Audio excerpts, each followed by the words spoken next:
चलिए शांत हो जाइए। अब क्या हाल चाल है? बढ़िया है।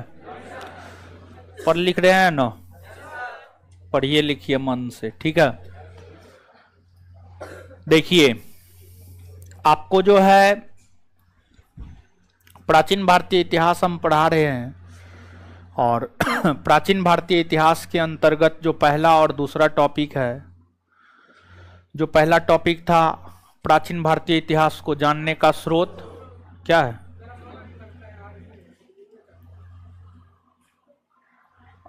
क्या अभी मिलेंगे?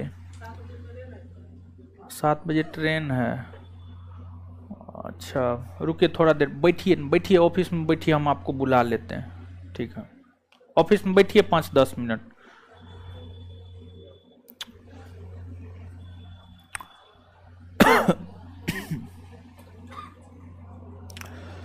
प्राचीन भारतीय इतिहास, जो प्राचीन भारतीय इतिहास है, प्राचीन भारतीय इतिहास का सिलेबस से अवगत करवाए हैं, पढ़ाना शुरू कर दिए हैं। पहला चैप्टर है आपको प्राचीन भारतीय इतिहास को जानने का स्रोत। दूसरा चैप्टर है आपको पाषाण युग, पाषाण युग। तो ये जो दोनों चैप्टर है, ये दोनों चैप्टर हम आपको समाप्त कर दिए हैं। ये दोनों चैप्टर हम आपको समाप्त कर दिया, हाँ या ना? कर दिए हैं, हाँ। तो अब इन दोनों चैप्टरों का जो है प्रश्न, ये हम ऐसे प्रश्न लेकर आए हैं जो प्रश्न किसी न किसी परीक्षा में पूछा गया है। हम आपको होमवर्क जो दिए थे, जहां तक हमें स्मरण है, बोले थे कि घटना चक्र का पाषाण युग का क्वेश्चन आप बना लीजिएगा। बनाए थे आप? ऑनलाइन वाले लोग भी बना लिए होंगे। और अगर आप क्वेश्चन बनाए होंगे तो हम आपको यह भी बात बोले थे कि 80 से 90% क्वेश्चन बन जाएगा, और 80 से 90% क्वेश्चन आपका बन गया होगा। समझे, बन गया होगा, इसमें कोई शक नहीं है। 10% यानी कुछ क्वेश्चन आपसे नहीं बना होगा, वो जो है आपको, वो प्रश्न जो है आपको याद रखना है। तो इसमें से अधिकतर छात्र ऐसे होंगे जो प्रश्न देखे होंगे, प्रश्न बनाए होंगे, लेकिन कुछ ऐसे भी छात्र होंगे जो प्रश्न नहीं देखे होंगे, नहीं बनाए होंगे। वो क्लास करने के बाद सब चीज भूल गए होंगे, आज आकर के ही उनको याद आया होगा कि हाँ फलना चीज पढ़ भी रहे थे। तो यहां पर जो पहला और दूसरा चैप्टर हम लोगों ने पढ़ा है, उसका 40 पूछा हुआ प्रश्न, 40 पूछा हुआ प्रश्न बार बार हम गौर कर रहे हैं। इसमें मेरा कुछ नहीं है, हम अपने तरफ से कुछ नहीं दिए हैं, सभी पूछा हुआ प्रश्न हम आपके लिए लेकर के आए हैं। और प्रश्न लाने का उद्देश्य यह है कि ये जो पूछे हुए प्रश्न है, आप स्वयं देखिए और बनाइए और समझिए कि आप जो पढ़ रहे हैं, आप जो 2 चैप्टर पढ़े हैं, उसमें से आपसे प्रश्न बनता है या नहीं बनता है। एक तो यह है, और दूसरा यह है कि आपके परीक्षा में आप जो थ्योरी पढ़ रहे हैं, उसको क्वेश्चन के तर्ज पर कैसे पूछ दे रहा है, उसको क्वेश्चन के तर्ज पर जो है कैसे पूछ दे रहा है, इसको आपको देखना है। तो आइए, 40 क्वेश्चन है, हमको लगता है 10 से 15 मिनट में आप लोग निपटा दीजिएगा, समझ गए। और एक आइडिया भी आ जाएगा कि इस चैप्टर से जो है ऐसे प्रश्न पूछा जाता है। ऐसे तो लेक्चर के दौरान हम आपको बताते ही हैं, फलना प्रकार से क्वेश्चन पूछा जाता है, फलना चीज में फलना चीज याद रखना है, हर चीज से हम आपको लेक्चर के दौरान अवगत करवाते हैं, समझ गए। तो दोनों चैप्टर को पूरा का पूरा, कितने ऐसे लोग हैं जो पूरा का पूरा पढ़े? हाथ खड़ा कीजिए तो। चलिए, सब लोग हैं, मैक्सिमम लोग हैं जो भी यहां पर हैं। तो ठीक है, ऐसे ही लगातार क्लास रेगुलर कीजिए, समझिए, क्लास कभी भी अब्सेंट नहीं। फिलहाल तो ऑनलाइन चल रहा है, तो ऑनलाइन ही क्लास आप रेगुलर कीजिए, कभी भी छोड़िए नहीं, बासी नहीं छोड़िए। बासी चीज कैंसर का रूप धारण कर लेता है, तो बासी कभी नहीं छोड़ना है, चाहे पढ़ाई से रिलेटेड चीज हो या खाना हो, खाना भी बासी नहीं खाना चाहिए। चलिए, इतिहास के पिता की पदवी सही अर्थों में निम्न में से किससे संबंध, किससे? हेरोडोटस, हेरोडोटस से। हिस्टोरिका नामक ग्रंथ की रचना किसने? बात क्लियर है? पूछा हुआ क्वेश्चन, हम इसमें 40 क्वेश्चन किसी न किसी परीक्षा में पूछा है। देखिए, पूछा हुआ क्वेश्चन आप बना रहे हैं तो स्वाभाविक सी बात है आगे भी जो प्रश्न आएगा आप बना पाएंगे। ठीक है। मुद्रा राक्षस के लिए कौन है? विशाख दत्त, विशाख दत्त है। इसमें थोड़ा दिमाग लगाइए। अमरकोश, कामसूत्र, मेघदूतम, मुद्रा राक्षस। निम्नलिखित साहित्य की शास्त्रीय पुस्तकों में से कौन गुप्त काल में लिखी गई थी? सब लिखा गया, सब टोटल, समझ गए? 1 2 3 4 सब, यानी आंसर क्या हो जाएगा? 1 2 3 तथा 4। अमरकोश के रचयिता अमर सिंह, कामसूत्र वात्सायन, मेघदूत काली, मुद्रा राक्षस विशाख दत्त। कुमार संभवम महाकाव्य, कुमार संभवम कालिदास, कालिदास ने लिखा है। कौन सी पुस्तक कालिदास द्वारा नहीं लिखी गई? कौन नहीं लिखा गया? मेघदूतम, कुमार संभवम, उत्तर रामचरित, ऋतु संहार। उत्तर रामचरित होगा, होगा ना? उत्तर रामचरित के रचयिता भावभूति, भावभूति। उत्तर रामचरित के रचयिता है भावभूति, भावभूति है। ठीक है, भावभूति है। हाँ, काहे उधर जाना है हमको? अच्छा,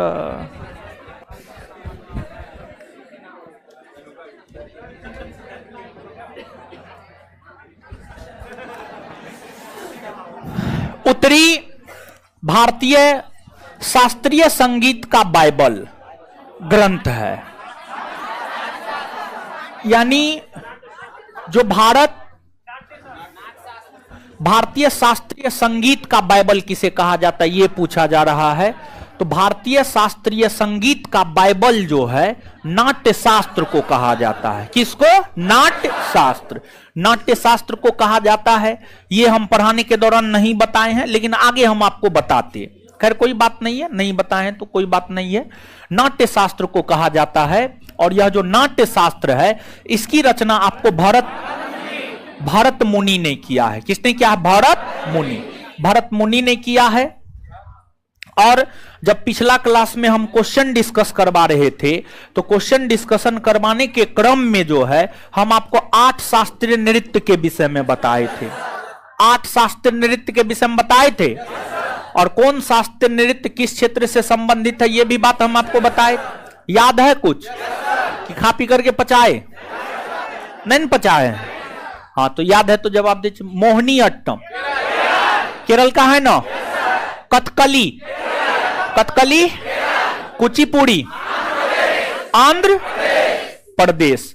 इसके बाद जो है आगे बताइएगा, ओडिसी, मणिपुरी, सत्रिया, असम, कथक। उत्तर भारत या उत्तर प्रदेश नटबड़ी नृत्य किसे कहा जाता है? नटबड़ी नृत्य कथक को कहा जाता है, हाँ या ना? कहा जाता है ना? चलिए ठीक है, याद तो रखे हुए हैं आप लोग, बढ़िया विद्यार्थी हैं जी। चलिए सुमेलित कीजिए। पाणिनि ने कौन सा ग्रंथ लिखा? वात्सायन ने, चाणक्य ने, अर्थ कलहन ने, राज मिलाइए क्या हो? ए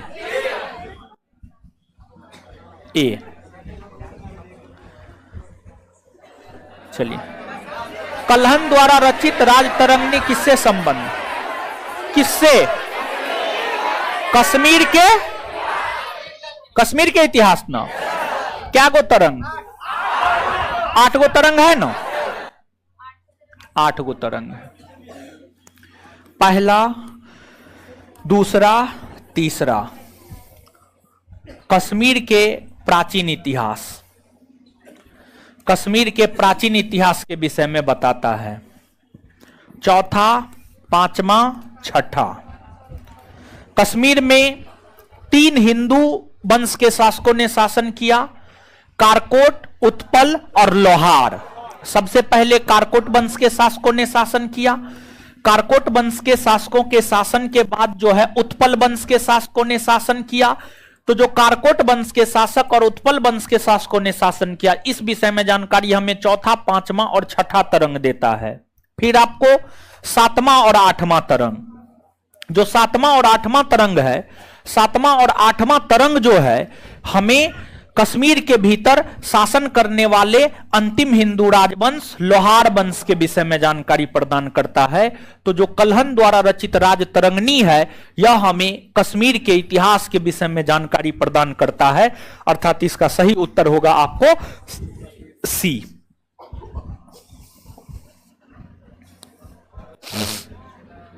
कल्हन की राजतरंगिणी की तरह एक इतिहास की पुस्तक गोडवाहो लिखी थी।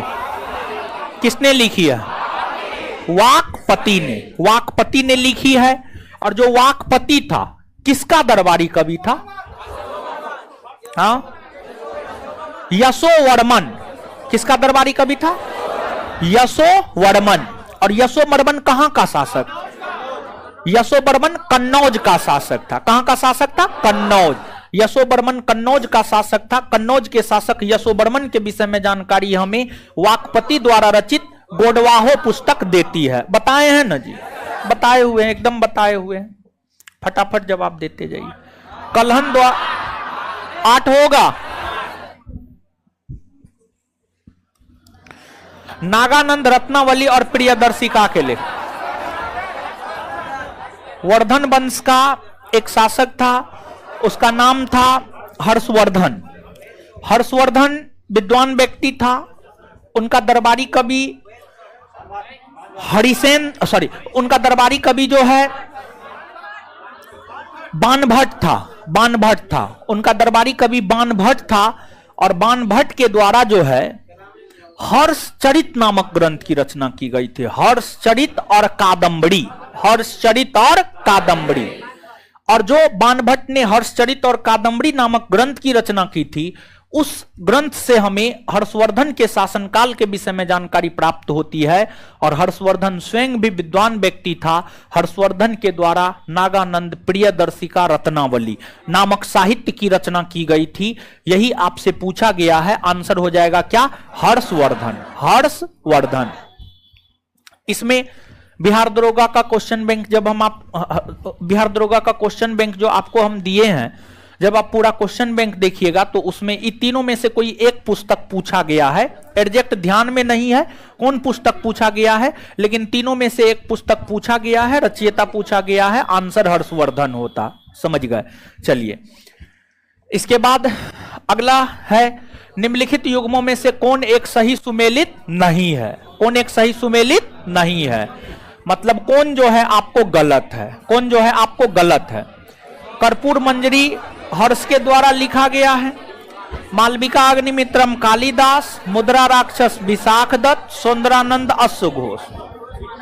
इसमें जो सुमेलित नहीं है, जो गलत है, वह है 1 नंबर। 1 नंबर। कर्पूर मंजरी की रचना श्री हर्ष ने नहीं की है, बल्कि कर्पूर मंजरी की रचना राजशेखर नामक विद्वान ने किया है। किसने किया है? राजशेखर। राजशेखर नामक विद्वान ने कर्पूर मंजरी की रचना की है। राजशेखर नामक विद्वान ने कर्पूर मंजरी की रचना की है। कौन सुमेलित नहीं है, मतलब कौन गलत है, इसी को हमें चूज करना था। अर्थात इसका सही उत्तर क्या हो जाएगा? ए हो जाएगा। क्वेश्चन बन रहा है ना जी? हाँ। तुम्हारा अधिकार कर्म पर है, फल की प्राप्ति पर नहीं। यह निम्न में से किस ग्रंथ में कहा गया? ये क्वेश्चन जानते हैं जानबूझ करके दिए हैं ताकि आपको यहां पर कुछ उपदेश दे सके, समझ गए। तो ये जो आप सुनते हैं कर्मण्येवाधिकारस्ते मा फलेषु कदाचन, समझिए कर्मण्येवाधिकारस्ते मा फलेषु कदाचन, उसी का शाब्दिक अर्थ होता है तुम्हारा अधिकार कर्म पर है, फल की प्राप्ति पर नहीं, समझ गए। ये जो है आपको गीता में कहा गया है, गीता में यह निम्न कथन, यह निम्न में से किस ग्रंथ में कहा गया है? गीता में, ठीक है। आप सभी लोग जानते हैं एक आपको महाभारत है, महाभारत को टोटल 18 पर्व में बांटा गया है। महाभारत को जो है टोटल 18 पर्व में बांटा गया है। विश्व का सबसे बड़ा महाकाव्य महाभारत है। विश्व का सबसे बड़ा महाकाव्य जो है कौन है? महाभारत। महाभारत है, 18 पर्व में बांटा गया है। और महाभारत का ही एक अंग है गीता।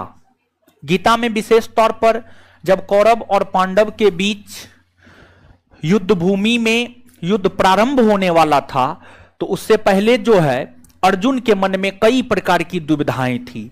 अर्जुन के मन में दुविधाएं यह थी कि हम युद्ध लड़ किससे रहे हैं?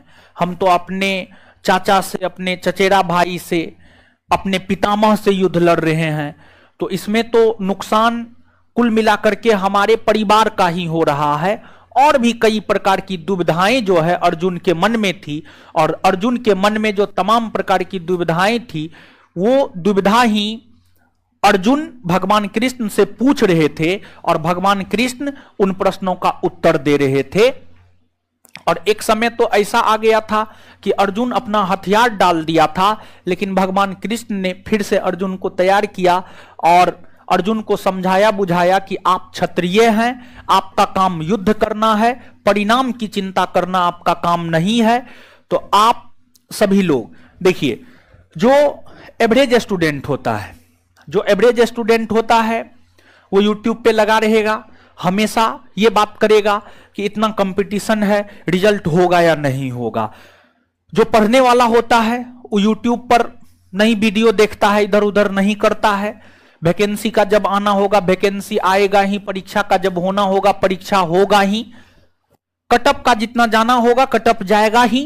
तो ये जो फालतू का यूट्यूब पे वैकेंसी वैकेंसी खेलते हैं, कटअप खेलते हैं, आंसर खेलते हैं, ये सब मत खेलिए। ये सब एवरेज और सामान्य विद्यार्थी का काम है। आप एवरेज और सामान्य से ऊपर उठिए।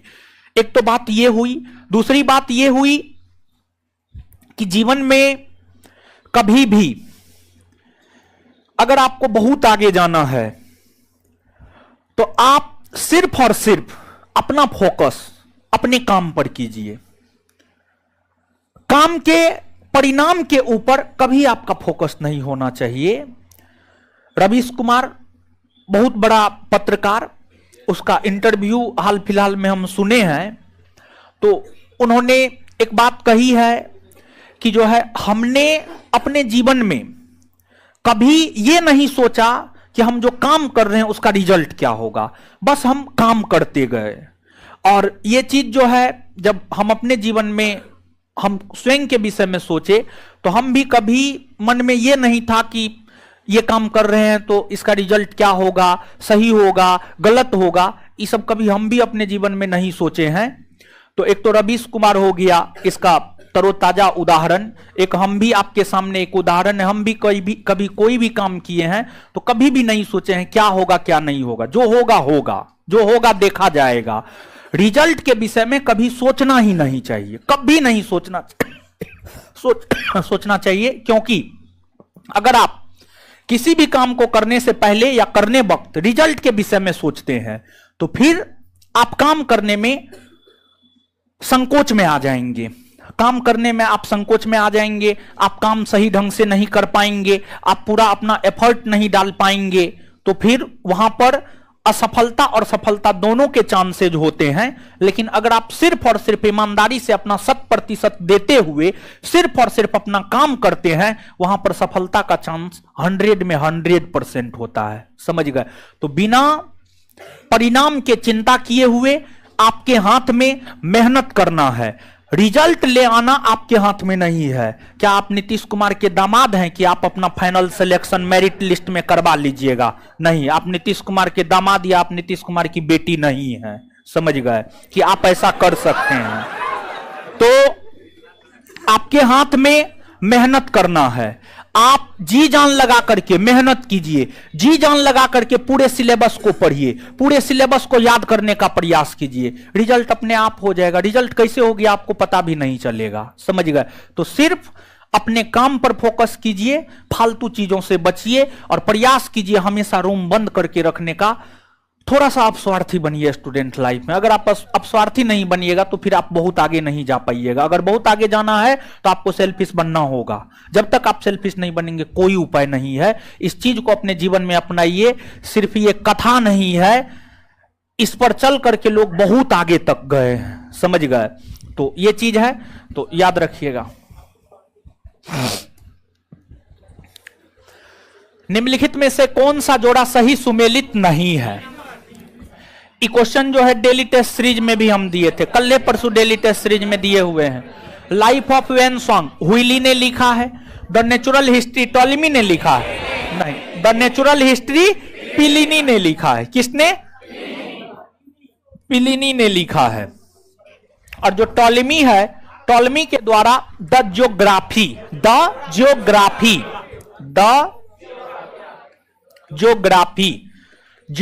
नामक पुस्तक की रचना जो है आपको टॉलेमी के द्वारा की गई है। हिस्टोरियल फिलिपिकल पॉम्पेइस ट्रोगस सही है। द हिस्ट्रीज हेरोडोटस सही है। आंसर क्या हो जाएगा? B number. क्या हो जाएगा? B number.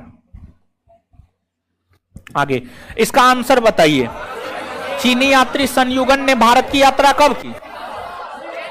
1515 से 1520। 1515 ईस्वी से 1520 ईस्वी के बीच में यात्रा किए हैं ना? हाँ या ना? एकदम किए हैं। आंसर ये होगा ना? हाँ होगा।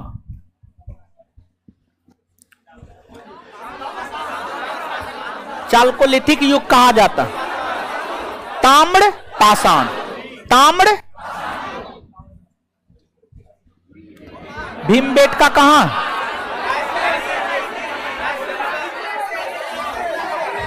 मध्य प्रदेश के अब्दुल्लागंज रायसेन।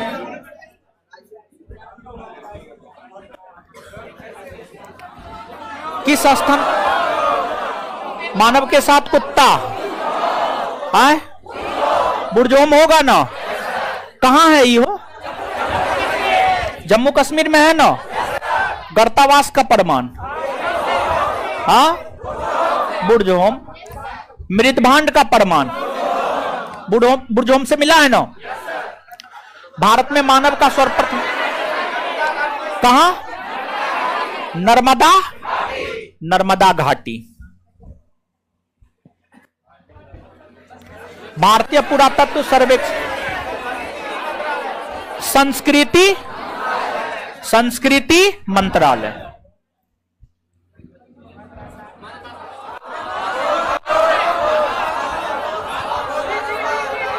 पशुपालन का प्रमाण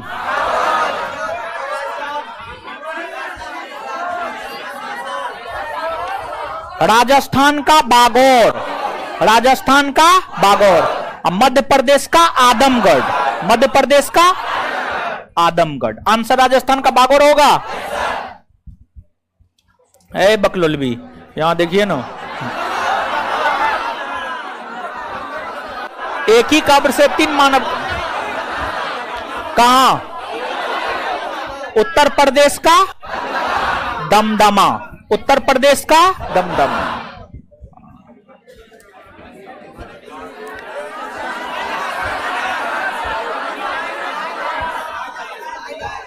हड्डी से निर्मित आभूषण भारत में मध्य पाषाण काल के संदर्भ में कहां से प्राप्त हुए?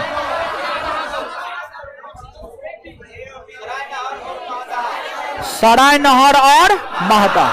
सराय नहर और ए और बी दोनों हो सकता है। इसमें ए और बी दोनों हो सकता है। महदा को चुनना पड़ेगा। एक को चुनना है तो महदा को चुनना पड़ेगा। ठीक, महदा।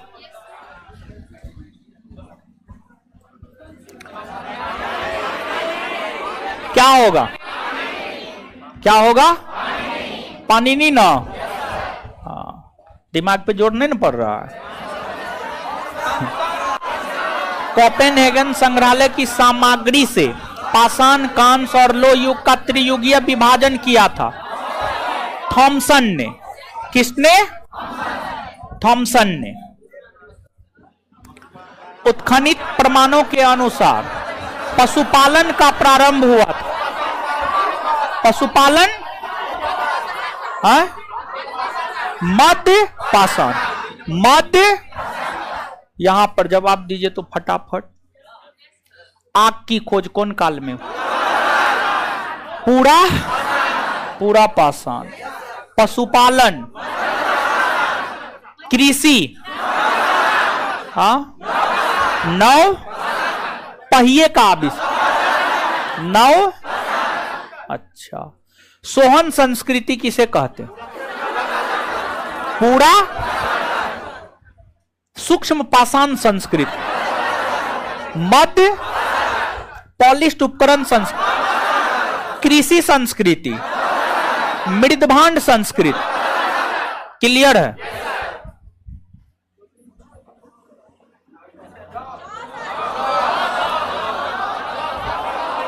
जौ क्या होगा? जौ होगा। ध्यान दीजिएगा, कुछ किताब गेहूं भी लिखता है, लेकिन सबसे पहले जौ होगा 8000 ईस्वी पूर्व, 8000 ईस्वी पूर्व। और भूमध्य सागर के आसपास जौ की खेती हुई थी और जौ के बाद गेहूं की खेती हुई थी। पहले जौ बाद में गेहूं, तो जौ पहले होगा, जौ पहले। एकदम याद रखिएगा, कौन बुक क्या लिखता है उसको गोली मारिए, जौ पहले आप याद रखिएगा। जौ के बाद गेहूं हुआ है, जौ के बाद गेहूं हुआ है।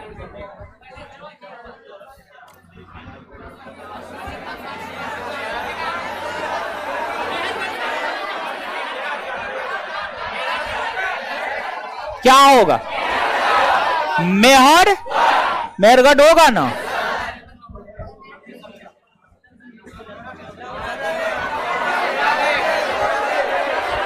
बोलिए। ये दोनों क्वेश्चन करवाए थे ना, सिर्फ ऑप्शन है ना अलग था। यहां पर बी होगा ना, कोई कंफ्यूजन नहीं ना? हाँ, होना भी नहीं चाहिए। उस स्थल का नाम बताइए जहां से प्राचीनतम अस्थायी जीवन के प्रमाण। मेहरगढ़। कहां से? देखिए सुनिए, इसको ऐसे सोचिए, ठीक है? ये तो बात हम बताए नहीं थे, लेकिन आप सोच सकते हैं। कृषि के सबसे प्राचीनतम साक्ष्य, जब कृषि के सबसे प्राचीनतम साक्ष्य मेहर देव से मिले हैं, तो मानव वहां पर रहना अस्थायी तौर पर प्रारंभ वही ना किया होगा। कॉमन सेंस नहीं लगा सकते। अब कहिएगा हर चीज मास्टरवे बताए तो पॉसिबल है? नहीं है। तो थोड़ा सा कॉमन सेंस, समझ गए? तो कोई भी, देखिए यहां पर हम एक संदेश देना चाहते हैं, एक मैसेज देना चाहते हैं। किसी भी टॉपिक से जब कोई भी क्वेश्चन आए और देखिए आपके रेंज से बाहर हो रहा है, ठीक है, आपके रेंज से बाहर हो रहा है, क्वेश्चन नहीं बन रहा है, तो उससे संबंधित चीजों को कोरिलेट कीजिए अपने दिमाग में। हाँ मास्टरबा तो फलना पढ़ाया था, नहीं फलना पढ़वाया था तो चिल्ला होगा, और चिल्ला होगा तो ढेकना सोचेंगे और फेंकना आंसर हो जाएगा। जैसे यहां पर देखिए, हम तो आपको नहीं बताए थे, लेकिन यहां पर क्या सोचिएगा आप? कृषि के सबसे प्राचीनतम साक्ष्य मेहरगढ़। और लेक्चर के दौरान हम आपको क्या बोले थे? जब मानव कृषि करना शुरू करेगा तो आज के समय के तरह तो 6 महीना में 5 महीना में फसल का उत्पादन नहीं हो जाता है। पहले तो 1.5 साल 2 साल 3 साल लग जाता था। तो अब 1.5 साल 2 साल 3 साल में एगो फसल का उत्पादन करेगा तो अस्थायी तौर पर वो 2-3 साल तक रहेगा कि नहीं रहेगा? और अगर रहेगा नहीं तो क्या फसल का उत्पादन हो पाएगा? तो मतलब कृषि के सबसे प्राचीनतम साक्ष्य मेहरगढ़ से अस्थायी प्रमाण के भी प्राचीनतम साक्ष्य मेहरगढ़। देखिए कोरिलेट करके आंसर पे हम लोग आ रहे हैं कि नहीं आ रहे हैं? तो लेक्चर को, क्वेश्चन को डील करने के लिए लेक्चर को ध्यान से सुनना जरूरी है।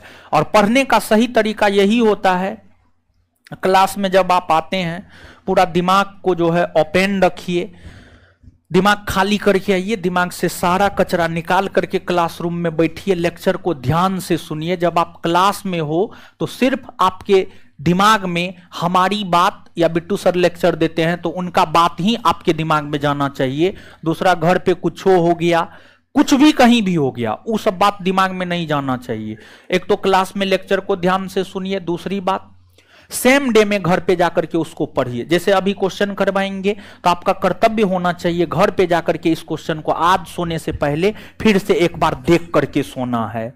फिर पूरे सप्ताह में जो पढ़ाया गया है, पूरे सप्ताह के भीतर पढ़ाए गए चीजों का साप्ताहिक रिवीजन। रविवार को छुट्टी रहता है, सुबह से लेकर शाम तक रिवीजन करना है। फिर मासिक रिवीजन, पूरे महीना में जितना पढ़ाया गया है उसका एक बार रिवीजन करना है। यह पढ़ने का एक सही तरीका होता है। इस तरीका से पढ़ाई करना आसान नहीं है, लेकिन जिसने भी इस तरीका को अपनाया है वो टॉप किया है, उससे पहले उसका कोई स्थान ही नहीं है। समझ गए? सही बता रहे हैं हम आपको। हम अपने सीनियर से ये चीज सीखे हैं। जब हम स्वयं भी स्टूडेंट लाइफ में थे तो हम इस तरीका को अपनाते थे। अब तो पढ़ते ही नहीं है अपने लिए, अब तो आपके लिए पढ़ते हैं। अपने लिए नहीं पढ़ते हैं तो आपके लिए तो जहां पे जितना जरूरत है उस तरीका से पढ़ते हैं। अपने लिए जब पढ़ते थे तो मेरे पढ़ने का यही तरीका था, जो बात हम बताए हैं। टीचर के लेक्चर को ध्यान से सुनना, घर पे रात में सोने से पहले उस लेक्चर को एक बार फिर से रिवीजन करना, सप्ताह में एक बार रिवीजन करना पूरे सप्ताह के चीजों का, और महीना में एक बार रिवीजन करना पूरे महीना के चीजों का। तो इससे होता है कि लोग भूलता नहीं, हम भूलते नहीं थे, आप भी नहीं भूलिएगा।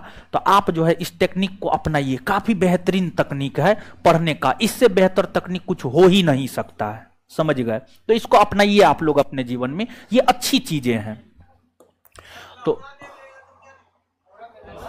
रहेगा तो मारिएगा लौड़ा देव, ठीक है? रहेगा तब ना। चलिए आगे। ये तो बताए हुए थे, याद कीजिए, याद कीजिए, बताए हुए थे। मेहरगढ़ होगा ना हो? हाँ, देखिए ऐसे ही आंसर फटाफट दीजिए। HD Sankalia, HD। और नवदा टोली कहां है? वो मध्य प्रदेश में है ना? मध्य प्रदेश में है।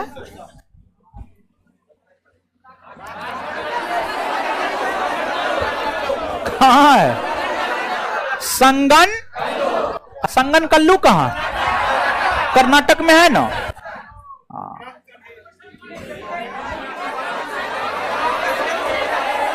गुफाओं के शैल चित्र, गुफाओं के भारत में किस शिलाश्रय से भीमबेटका। कहां से? भीमबेटका। भीमबेटका को किसने खोजा था?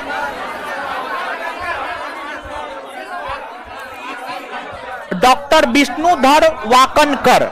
डॉक्टर विष्णुधर वाकनकर, याद रख लीजिएगा। इसको थोड़ा समझना है, इसको ध्यान से सुनिए, समझिए। निम्नलिखित युग्मों पर विचार कीजिए। ऐतिहासिक स्थल और ख्याति का कारण। कौन सा ऐतिहासिक स्थल जो है किस कारण से प्रसिद्ध रहा है, किस कारण से चर्चा में रहा है? ठीक है। बुर्जहोम शैलकृत देव मंदिर ना, गलत है। गर्ताबास, मृदभान, मानव के साथ कुत्ता को दफना, ये सब बुर्जहोम से न मिला है। वो कोई देवी देवता का मंदिर थोड़े मिला, नहीं मिला, तो गलत है ना। चंद्रकेतुगढ़, चंद्रकेतुगढ़ जो है पश्चिम बंगाल में है। कहां पर है? पश्चिम बंगाल, पश्चिम बंगाल, वेस्ट बंगाल में है। और यह टेराकोटा कला के लिए प्रसिद्ध है। देखिए टेराकोटा, मिट्टी का जो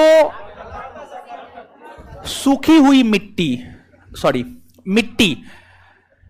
मिट्टी का जो बर्तन बनाया जाता था, मिट्टी का जो बर्तन बनाया जाता था, उसी से टेराकोटा कला का संबंध है। और मिट्टी के भारी मात्रा में बर्तन के प्रमाण जो है चंद्रकेतुगढ़ से मिला है। अर्थात चंद्रकेतुगढ़ टेराकोटा कला के लिए विख्यात है। गणेश्वर, गणेश्वर जो है राजस्थान में है। कहां है?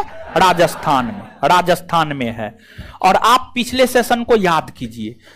जब आप पिछले सेशन को याद करेंगे तो हम आपको बताए हुए थे कि राजस्थान के भीतर जो है बनास या आहार संस्कृति का उदय हुआ था, और आहार संस्कृति के अंतर्गत बनास नामक स्थल से भारी मात्रा में तांबा की प्राप्ति हुई थी। कौन चीज की? तांबा, जिस वजह से बनास को तांबवती भी कहा जाता है। तो राजस्थान में बहुत अधिक तांबा मिला है, और तांबा के जो है अलग अलग उपकरण और औजार बनाए जाते थे। तांबा के अलग अलग उपकरण और औजार बनाए जाते थे। तो तांबा के जो अलग अलग आकार के, स्वरूप के औजार और उपकरण बनाए जाते थे, उसी के लिए ताम्र कलाकृतियां शब्द का प्रयोग किया गया है। तो गणेश्वर राजस्थान में है, यहां से ताम्र कलाकृतियां, ये ताम्र कलाकृतियां के लिए विख्यात या प्रसिद्ध है। यह भी सही है। तो कौन कौन सा सही सुमेलित है? 2 और 3। विंध्य क्षेत्र के इस शिलाश्रय से सर्वाधिक मानव कंकाल मिले। लेखहिया, लेखहिया, यहां से जो है ना एक साथ 27 मानव कंकाल मिला है। 27, एक साथ 27 मानव कंकाल मिला है। 27, जैसे दमदमा से, उत्तर प्रदेश के दमदमा से एक साथ 3 मानव कंकाल मिला है ना, वैसे ही जो है विंध्य क्षेत्र मध्य प्रदेश में पड़ता है कि शिलाश्रय से सबसे ज्यादा सर्वाधिक मानव कंकाल मिला है, 27 मानव कंकाल। बोलिए। भारतीय पुरातत्व का जनक एलेक्जेंडर कनिंघम। राष्ट्रीय मानव संग्रहालय कहां है? इसे अभी किस नाम से जाना? इंदिरा गांधी राष्ट्रीय मानव। क्लियर है? तो ये 40 क्वेश्चन थे जो कि हम आपके लिए लेकर आए हुए थे। और इस क्वेश्चन की हम बात करें तो ऑनलाइन वाले छात्रों को हम बताते चले कि ये जो क्वेश्चन है, ये क्वेश्चन आपको संस्थान के एप्लीकेशन पर अपलोड कर दिया गया है। और साथ ही साथ इस भी बात से हम आपको अवगत करवा दे कि संस्थान का जो टेलीग्राम चैनल है, जिसमें 67,000 प्लस मेंबर है, वहां पर भी इस क्वेश्चन को हम अपलोड कर दिए हैं। समझ गए? वहां पर भी ये क्वेश्चन जो है आपको अपलोड है। तो आप इस क्वेश्चन को संस्थान के टेलीग्राम चैनल पर भी जाकर के देख सकते हैं। और इसमें हम अपना कोई दिमाग नहीं लगाए हैं। पिछला पूछा हुआ क्वेश्चन था, उसी को टाइप करवा करके जो है हम डाल दिए हैं। लेकिन जो प्राचीन भारतीय इतिहास का ऑब्जेक्टिव आपको दिया जाएगा, उसमें मेरा दिमाग लगा हुआ है। उसमें आपको 40 क्वेश्चन नहीं है, बल्कि पहला चैप्टर में हमको लगता है 91 क्वेश्चन। हाँ, जो भी क्वेश्चन है उसमें आप देखिएगा बहुत कुछ नया मिलेगा। समझ गए? चलिए, 2 चैप्टर पढ़ाए, दोनों चैप्टर का ऑब्जेक्टिव पूछा हुआ ला करके हम दिखा दिए कि देखिए आपको किस प्रकार से परीक्षा में क्वेश्चन पूछा जा रहा है। मतलब मेरे दिखाने का उद्देश्य ये था कि जो है आपको ये बताना था कि आप सही जा रहे हैं। ठीक है, आप सही जा रहे हैं, आप विश्वास हम पे कर सकते हैं। समझ गए? ये सब क्वेश्चन हमने बनाए हैं, अपना बोर्ड बनाया है। अब प्राचीन भारतीय इतिहास के अंतर्गत जो है, जो तीसरा चैप्टर, और अब मूल प्राचीन भारतीय इतिहास जो शुरू होने जा रहा है, उसमें हम पढ़ेंगे हड़प्पा सभ्यता। क्या? हड़प्पा सभ्यता। हड़प्पा सभ्यता। ठीक है, हड़प्पा सभ्यता। हड़प्पा सभ्यता। हड़प्पा सभ्यता। अब ध्यान दीजिएगा यहां पर। अब यहां से हम आपको कुछ लिखाने वाले नहीं है, एकाध गो पॉइंट लिखाने वाले हैं। ज्यादा 2, 4, 5, 10 पॉइंट लिखाएंगे, उससे ज्यादा नहीं लिखाएंगे। संस्थान के एप्लीकेशन पर प्राचीन भारतीय इतिहास का PDF नोट अपलोड कर दिया गया है आपके बैच में। ऑनलाइन वाले लोग अपने मोबाइल में डाउनलोड करके जो है किसी भी फोटो स्टेट के दुकान से जाकर निकाल लेंगे। ठीक है? इसके बाद ऑफलाइन वाले लोग संस्थान के ऑफिस में प्राचीन भारतीय इतिहास का नोट मिल रहा होगा, अभी आप सिर्फ अभी आप सिर्फ सब्जेक्टिव नोट लीजिएगा, थ्योरी वाला नोट लीजिएगा, ऑब्जेक्टिव नहीं लीजिएगा, क्योंकि हम विचार कर रहे हैं कि जो फाउंडेशन बैच में दिए हैं उसमें बहुत ज्यादा डाटा दे दिए हैं, तो उसको थोड़ा सा कम करके दे ताकि आपके ऊपर बर्डन ना हो। सोच रहे हैं अगर हम कर पाएंगे तो ठीक है, और नहीं तो वो तो दे ही देंगे। तो अभी आप ऑब्जेक्टिव नहीं लीजिएगा, बैच में जो दिशा निर्देश दे रहे हैं उस दिशा निर्देश का पालन कीजिए। ले भी लिए हैं तो कोई दिक्कत नहीं है, ले भी लिए हैं तो कोई दिक्कत नहीं है, समझ गए। सब्जेक्टिव नोट आप ले लीजिएगा।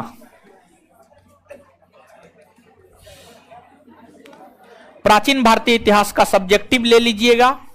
अब जैसे आप बायोलॉजी में नोट लिए हैं ना, बायोलॉजी शुरू हुआ है ना, वैसे ही जैसे बायोलॉजी की नोट को ऐसे करके रखते हैं, लेक्चर सुनना है लेक्चर सुनते हैं, या फिर उसको ऐसे निहारते रहते हैं, समझ गए। तो वैसे ही प्राचीन भारतीय इतिहास का भी नोट ले लेना है, लेक्चर सुनने का मन होगा सुनिएगा, नहीं तो उसको निहारते रहिएगा ऐसे, ठीक है। आपको जो है लेक्चर सुनना है, वो जो नोट दिया गया है किसी भी चैप्टर का, किसी भी सब्जेक्ट का, किसी भी सब्जेक्ट का, वो घर पे पढ़ने के लिए दिया जाता है, यहां पर देखने के लिए नहीं दिया जाता, घर पर, समझ गए। तो घर पे जाकर के जो है उसको देखिएगा। अब आते हैं हम लोग भारतीय इतिहास के, प्राचीन भारतीय इतिहास के एक महत्वपूर्ण चैप्टर हड़प्पा सभ्यता को पढ़ते हैं। हड़प्पा सभ्यता से बिहार दरोगा में किस प्रकार के प्रश्न पूछे गए हैं। 2213 में एक प्रश्न पूछा गया था, हड़प्पा सभ्यता के अंतर्गत किस स्थल से सूती कपड़ा का प्रमाण मिला।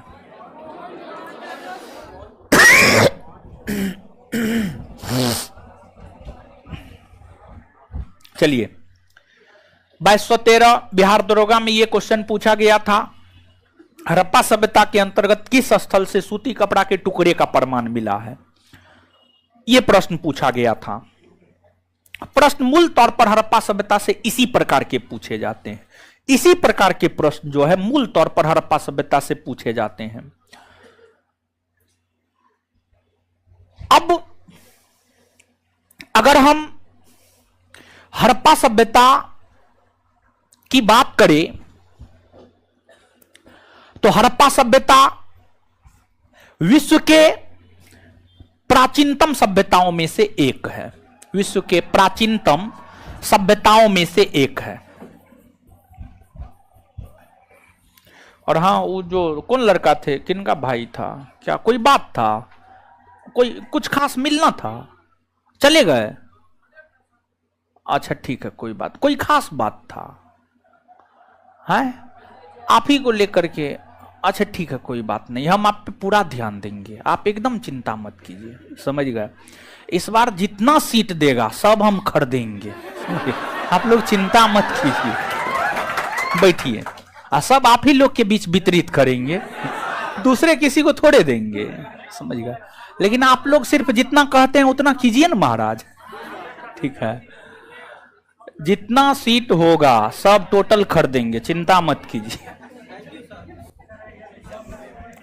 लेकिन जितना करवाते हैं उतना कीजिए तब, ऐसे थोड़े, ऐसे ना, समझ गए। अभी वीडियो जो है कोई वायरल नहीं कर दीजिएगा, अभी ये बोल दे रहे हैं, करबो कीजिएगा तो यहां तक जो बोले हैं वो करने वाली बात, यानी जितना करवाएंगे उतना, इतना के साथ कीजिएगा, तब कोई दिक्कत नहीं। चलिए,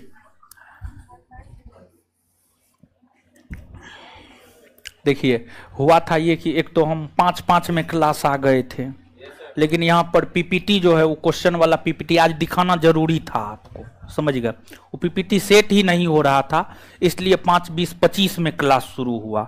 एक तो ऐसे ये माथा गर्म हो रहा था धीरे धीरे, यहाँ पर चढ़ते हैं ना, तो चढ़ने के बाद जितना जल्दी क्लास शुरू हो जाए उतना बेटर होता है, चढ़ने के बाद जितना लेट होता है क्लास शुरू उतना पारा गर्म होते जाता है, समझ गए। तो इसलिए हम नहीं मिल पाए, हम सोचे थोड़ा सा पढ़ा लेते हैं, थोड़ा सा पारा ठंडा हो जाए, समझ गए। उसके बाद जो है बात करेंगे। खैर चले गए हैं तो कोई बात नहीं है, मेरा पूरा ध्यान आप पे रहेगा, बस पढ़िए। चलिए, अरे सब पे। हड़प्पा सभ्यता विश्व के प्राचीनतम सभ्यताओं में से एक है। आपको विश्व की जो प्राचीनतम सभ्यता है, मिस्र की सभ्यता, मेसोपोटामिया की सभ्यता, हड़प्पा सभ्यता, चीन की सभ्यता, यूनान की सभ्यता, ये सभी सभ्यताओं की गिनती प्राचीनतम सभ्यताओं में की जाती है।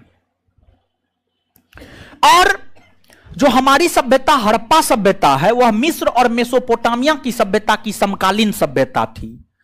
ऐसी बात नहीं है कि मिस्र और मेसोपोटामिया की सभ्यता के बाद हड़प्पा सभ्यता का उदय हुआ है, नहीं, बल्कि जैसे आप हमारे समकालीन है, मतलब जिस काल में हम जी रहे हैं उसी काल में आप भी जी रहे हैं, तो मतलब हम दोनों एक दूसरे के समकालीन हैं, हम दोनों एक दूसरे के समकालीन हैं। अंतर यही है कि आप स्टूडेंट हैं, हम टीचर हैं, और कोई अंतर नहीं है। तो वैसे ही हड़प्पा, मिस्र, मेसोपोटामिया, ये सभी सभ्यता एक दूसरे की समकालीन सभ्यता हुआ करती थी। बस अंतर यही था कि कोई सभ्यता बड़ी थी और कोई सभ्यता छोटी थी, कोई सभ्यता विकसित थी और कोई सभ्यता विकसित नहीं थी। अंतर यही था और कुछ नहीं था। तो पूरे विश्व के संदर्भ में हम बात करें तो विश्व की जो सबसे प्राचीनतम सभ्यता है, विश्व की सबसे प्राचीनतम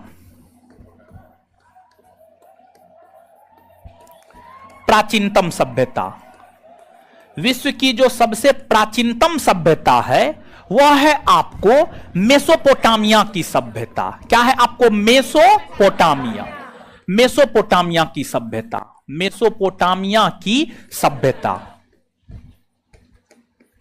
और देखिए, जो मेसोपोटामिया की सभ्यता है, इसे कई नामों से जाना जाता है। जैसे इसे ही सुमेरियन सभ्यता भी कहा जाता है, इसे ही जो है सुमेरियन सभ्यता भी कहा जाता है, सुमेरियन सभ्यता। और एक मजे की बात हम आपको बताते चले यहां पर कि मानव ने सर्वप्रथम लिखने का जो काम किया था, लिखने का काम, मतलब मानव सभ्य होना जो शुरू हुआ था। देखिए, लिखना, पढ़ना, जानना या लिखना पढ़ना शुरू कर देना, मतलब मानव सभ्य होने लगा है, मानव सभ्य होने लगा है, इसका यह मतलब होता है। सर्वप्रथम मेसोपोटामिया की सभ्यता या सुमेरियन सभ्यता के मानव ही लिखना शुरू किया था, अर्थात सभ्य होना शुरू किया था। तो जो लेखन कला का विकास है, लेखन कला का विकास सर्वप्रथम इसी सभ्यता में हुआ था, लेखन कला का विकास सर्वप्रथम इसी सभ्यता में हुआ था। और जो मेसोपोटामिया की सभ्यता का विकास है, वह आपको भारत है, यहां पर भारत के पश्चिम में आइएगा, पाकिस्तान, अफगानिस्तान, ईरान, इराक, समझ गए, ईरान, इराक। भारत के पश्चिमी भाग में जो आपको इराक है, भारत के पश्चिमी भाग में जो इराक है, इराक, इराक के भीतर ही मेसोपोटामिया की सभ्यता का विकास हुआ था। इराक, इराक के भीतर ही जो है मेसोपोटामिया की सभ्यता का विकास हुआ था। और इराक के भीतर मेसोपोटामिया की सभ्यता का विकास दजला और फरात नदी के तट पर हुआ था। दजला और फरात, दजला और फरात, दजला और फरात नदी के तट पर जो है इराक के भीतर मेसोपोटामिया की सभ्यता का विकास हुआ था, जो कि पहली सभ्यता है। कोई दिक्कत नहीं है, बोल रहे हैं ना सही। अब होता है कि देखिए दिमाग थोड़ा तेज चलता है, हाथ थोड़ा स्लो चलता है, तो दिमाग के अनुसार जो है ना चीज वहां पे लिखाता है, तो इसलिए थोड़ा सा वर्ड मिस्टेक होगा। आप लोग भी इतना बकलोल ना है कि उसको नहीं समझ पाइएगा। समझ जाते हैं ना जी? है, समझ जाते हैं ना? हाँ, दिखाई दे रहा है ना आपको? हाँ, दिखाई नहीं दे रहा है तो कल से यहां बैठिएगा, समझे? यहां से दिखाई देगा। चलिए अब आइएगा आगे।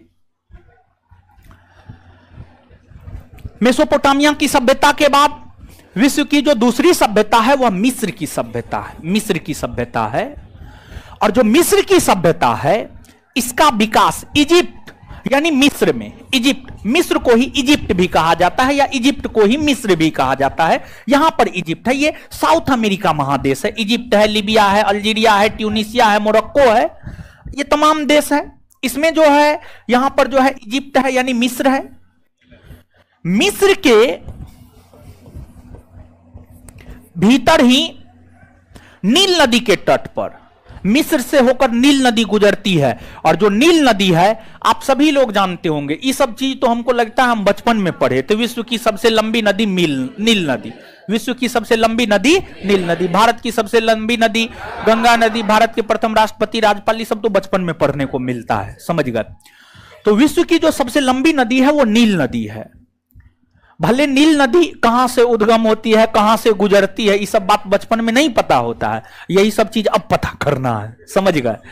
तो यहां पर अफ्रीका महादेश में एक झील है विक्टोरिया झील, समझ गए? अफ्रीका महादेश में एक झील है विक्टोरिया झील। विक्टोरिया झील यहां पर है। विक्टोरिया झील से निकलती है नील नदी, उत्तर की ओर बहती है, समझ गए? उत्तर की ओर बहती है, सूडान में बहती हुई मिस्र में प्रवेश करती है, और मिस्र में बहती हुई मिस्र के तट पर ही अपना जल भूमध्य सागर में गिराती है।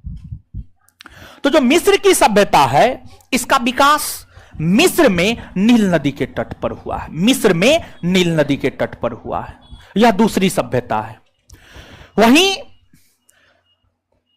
विश्व की जो तीसरी सभ्यता है, विश्व की तीसरी सभ्यता हमारी सभ्यता हड़प्पा सभ्यता है। विश्व की तीसरी सभ्यता हमारी सभ्यता मतलब भारत की सभ्यता हड़प्पा सभ्यता है।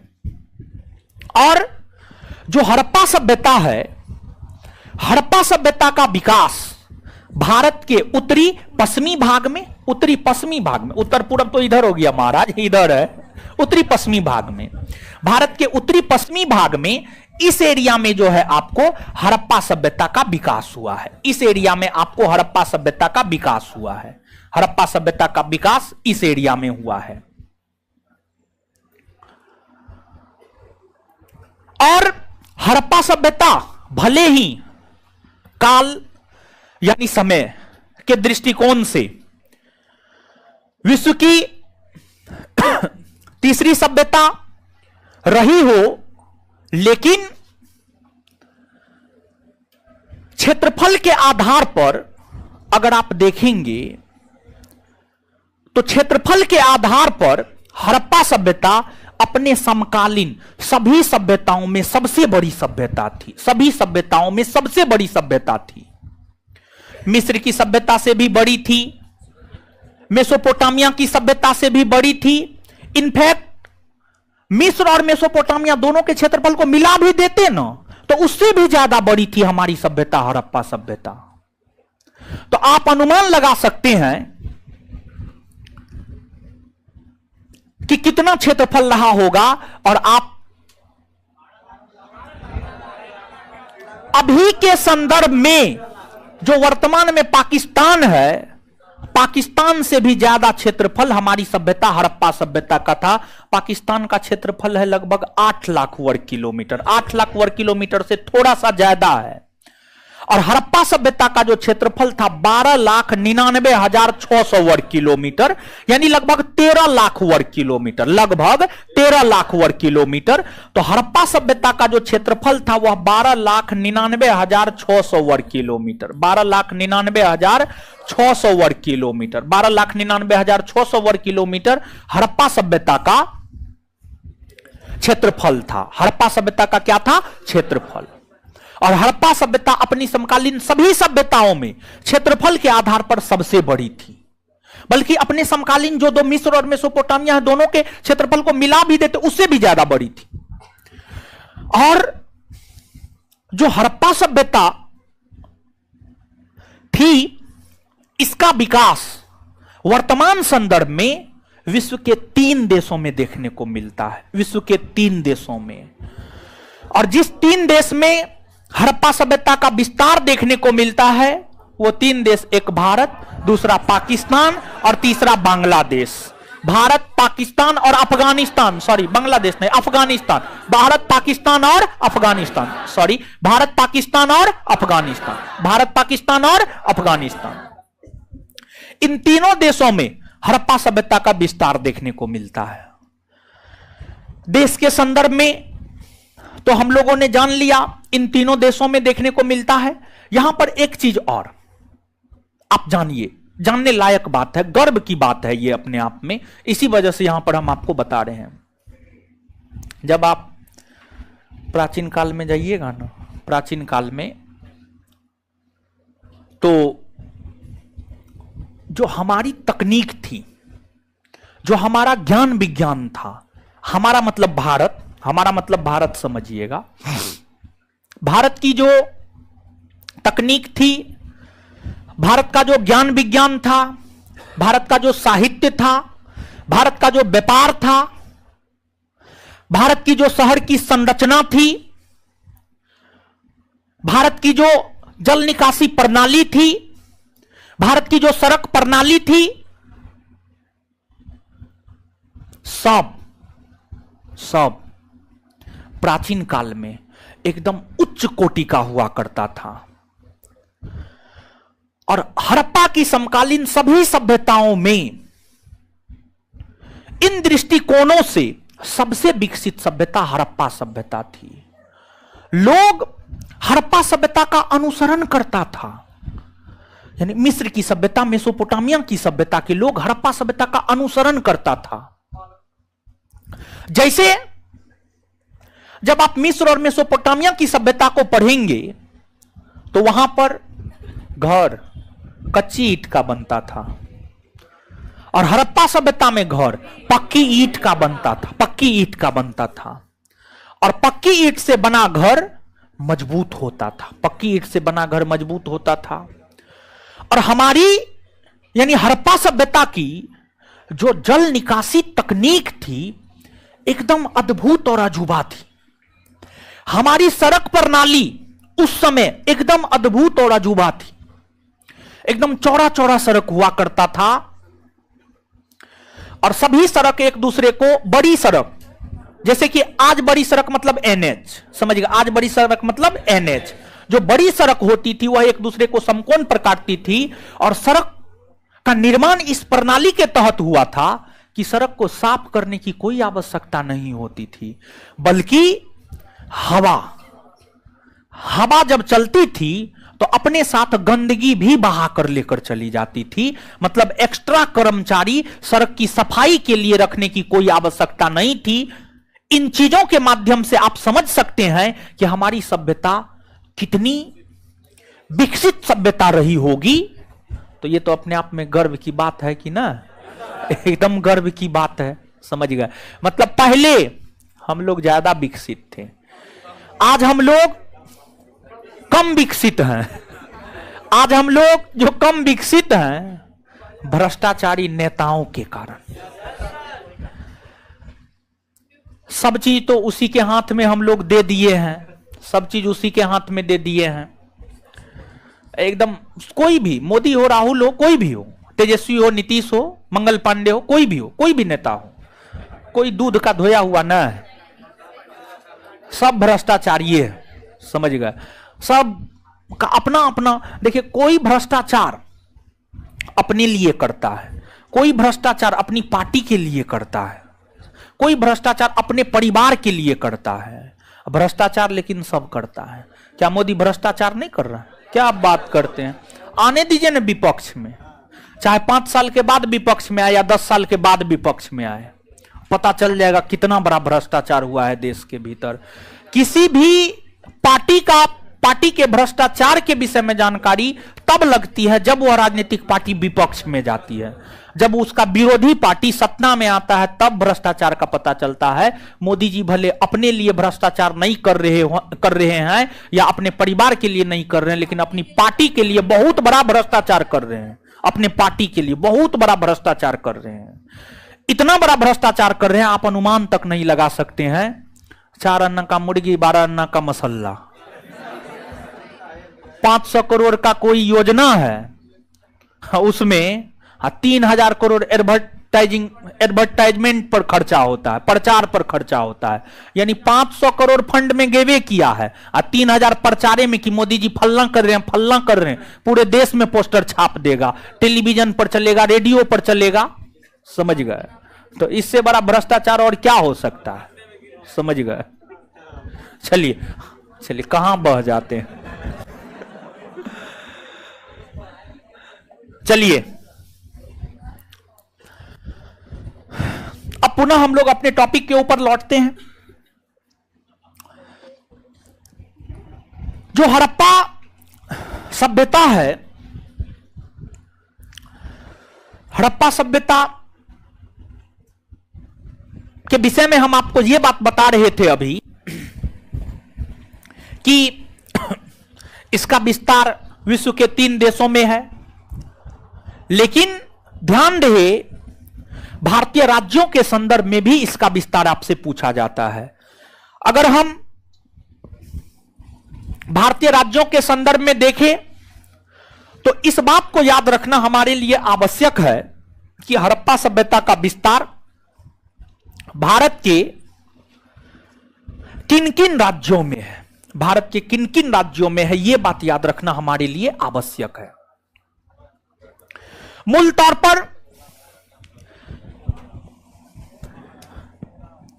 भारत का जो उत्तरी पश्चिमी इलाका है, यहां पर हड़प्पा सभ्यता का विस्तार है। हड़प्पा सभ्यता का विस्तार कश्मीर, जम्मू कश्मीर के बाद पंजाब, हरियाणा, उत्तर प्रदेश, महाराष्ट्र, गुजरात, राजस्थान, इन क्षेत्रों में हड़प्पा सभ्यता का विस्तार है। लेकिन ध्यान देने वाली बात यहां पर यह है, हड़प्पा सभ्यता का विस्तार मध्य प्रदेश में नहीं है। मध्य प्रदेश में हड़प्पा सभ्यता का विस्तार नहीं है। हड़प्पा सभ्यता का विस्तार मध्य प्रदेश में नहीं है। तो कुल मिलाकर के अगर आप वर्तमान संदर्भ में देखते हैं तो वर्तमान संदर्भ में हम यह बात एकदम स्पष्टता पूर्वक कह सकते हैं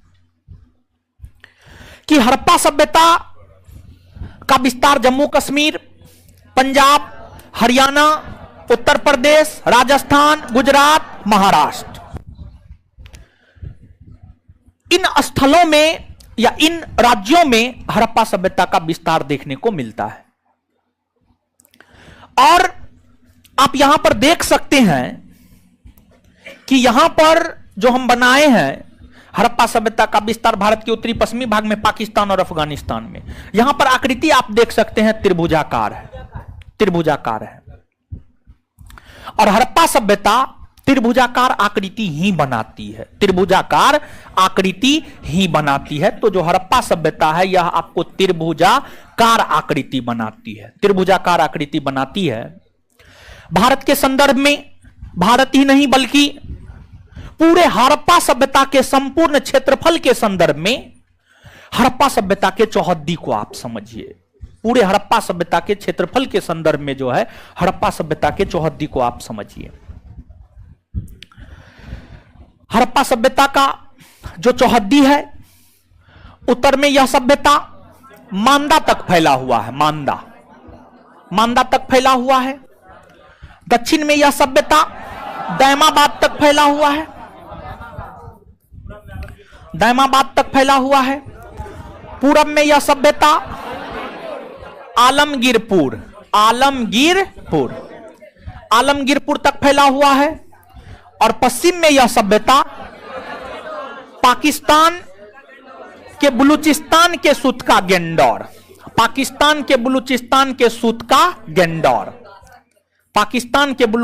के सूत्र का गेंडौर। तो उत्तर में मांदा, दक्षिण में दायमाबाद, पूरब में आलमगीरपुर, पश्चिम में सुतका गेंडोर। मांदा जम्मू कश्मीर में चेनाब नदी के तट पर है। जो मांदा है यह जम्मू कश्मीर में है और चेनाब नदी के तट पर है। और यहां पर आगे चल करके जब आप भारत का भूगोल पढ़ेंगे तो वहां पर नदी के विषय में पढ़ना होगा। चेनाब नदी लद्दाख से होकर नहीं बहती है। चेनाब नदी जम्मू कश्मीर से होकर बहती है। जम्मू कश्मीर से होकर जो है चेनाब नदी बहती है। तो मांदा आज भी जम्मू कश्मीर में ही है, लद्दाख में नहीं है। समझिए, लद्दाख में नहीं है, जम्मू कश्मीर में ही है। तो मांदा, चेनाब या चिनाब, जो भी कहना है अपना कहते रहिए, ठीक है, चेनाब नदी के तट पर है। जो दायमाबाद है महाराष्ट्र में, दायमाबाद जो है महाराष्ट्र में गोदावरी नदी के तट पर है। लेकिन कुछ स्रोत के अनुसार जो है यह प्रवरा नदी के तट पर है, यह प्रवरा नदी के तट पर है। तो दोनों बात को जो है मेंशन करके चलना है। और जो भी परीक्षा में है, परीक्षा में दो में से कोई एक ही आएगा, दोनों कभी नहीं आ सकता है। तो दायमाबाद गोदावरी नदी के तट पर है। अगर आप गोदावरी नदी याद रखना चाहते हैं तो रखिए, अगर नहीं रखना चाहते हैं तो आप प्रवरा नदी जो है याद रखिएगा। दोनों में से कोई एक निश्चित तौर पे याद रखिएगा। ऐसे तो हम चाहेंगे दोनों आप याद रखिएगा। फिर जो आलमगीरपुर है उत्तर प्रदेश में है यह, और उत्तर प्रदेश में यह हिंडन नदी के तट पर है। कौन नदी के तट पर है? हिंडन नदी के तट पर। हिंडन नदी के तट पर जो है आपको आलमगीरपुर है। फिर आपको सुतका गेंडोर बलूचिस्तान में, पाकिस्तान के भीतर है, और यह दास्क नदी के तट पर है। कौन नदी के तट पर है? दास्क नदी के तट पर है, दास्क नदी। तो अभी हम आपको हड़प्पा सभ्यता से संबंधित दो बात को क्लियर किए हैं।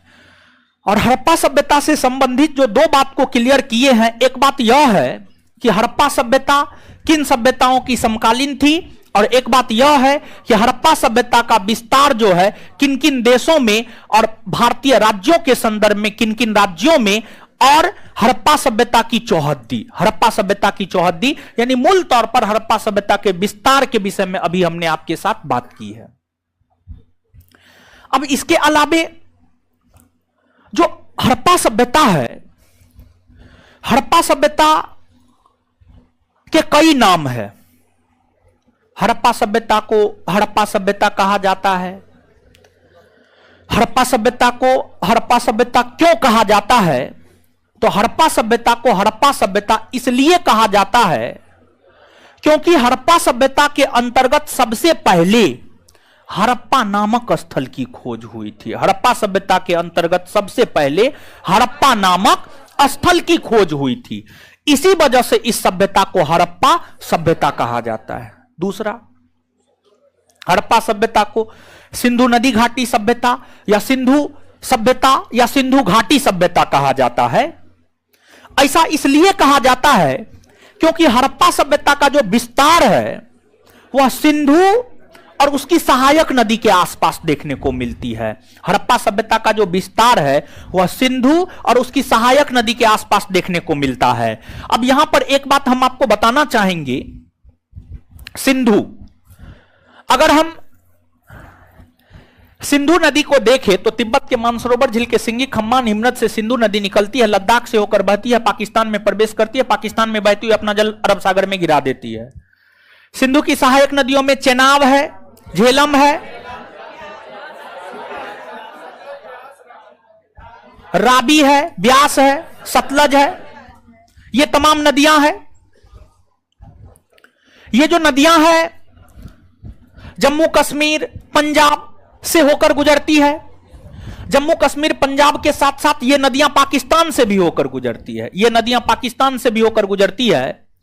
और सिंधु की सहायक नदियों में जो चेनाब, झेलम, राबी, ब्यास, सतलज है, इसमें सिर्फ एक ब्यास नदी है जो सिर्फ भारत में बहती है। उसके अलावा सिंधु, झेलम, चेनाब, राबी, सतलज, ये सब नदी भारत पाकिस्तान दोनों में बहती है। भारत और पाकिस्तान दोनों में बहती है।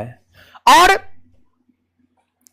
जो आपको हड़प्पा सभ्यता का विस्तार है भारत और पाकिस्तान दोनों में है। भारत और पाकिस्तान दोनों में है। तो सिंधु तथा उसकी सहायक नदियों के आसपास हड़प्पा सभ्यता फैली हुई है। यही कारण है कि हड़प्पा सभ्यता को सिंधु घाटी सभ्यता या सिंधु नदी घाटी सभ्यता या सिंधु सभ्यता भी कहा जाता है, सिंधु सभ्यता भी कहा जाता है। लेकिन यहां पर ध्यान रहे कि ये सब बात नहीं पूछा जाता है। कंपटीशन का स्तर अब इतना नीचा नहीं रहा है कि अब ये सब बात पूछेगा, समझ गए? तो फिर भी थोड़ा सा कंसेप्चुअली चीजों को समझ करके आगे बढ़िएगा ना, तो जिस क्वेश्चन को आप टैकल नहीं कर पाइएगा, लेक्चर से चीजों को कनेक्ट करके जो है क्वेश्चन आप सॉल्व कर पाइएगा। इसलिए बार बार बोलते हैं लेक्चर पे खासा ध्यान आपका रहना चाहिए। और हर परीक्षा के बाद विद्यार्थी आकर के मिलता है और कहता है लेक्चर का बहुत फायदा हुआ है, समझ गए? तो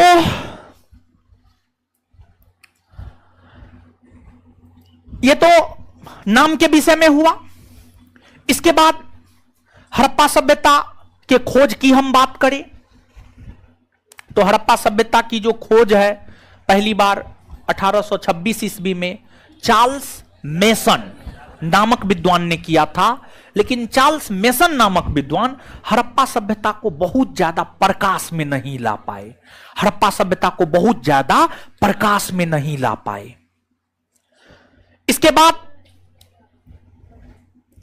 20वीं शताब्दी के प्रारंभिक वर्षों में 20वीं शताब्दी के प्रारंभिक वर्षों में 1921 ईस्वी में सर जॉन मार्शल के दिशा निर्देशन में दयाराम साहनी ने हड़प्पा सभ्यता की खोज की, हड़प्पा सभ्यता का उजागर किया, हड़प्पा सभ्यता का उजागर किया।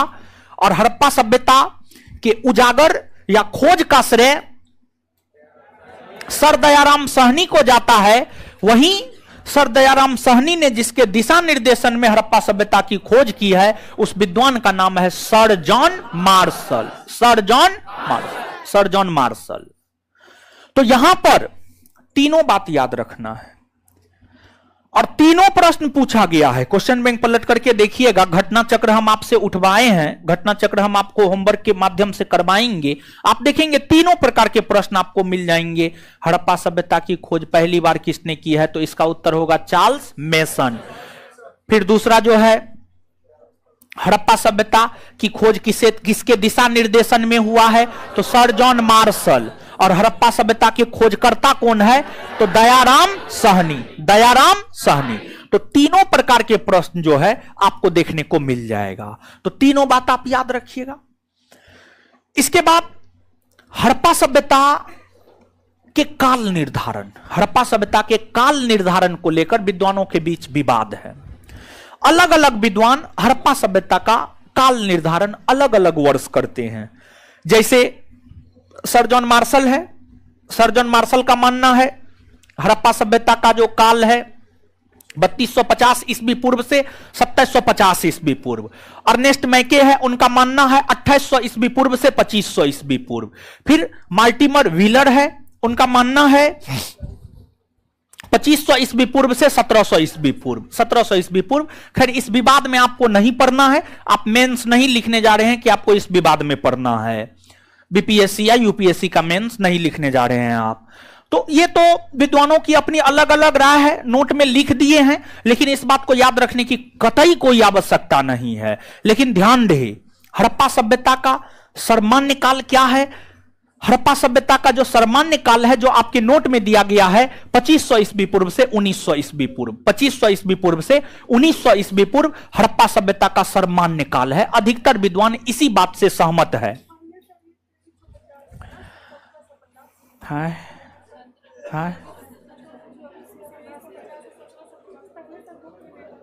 पहले, अच्छा ठीक है, पहले क्या दे रहा है आगे बात कर रहे हैं, ठीक है।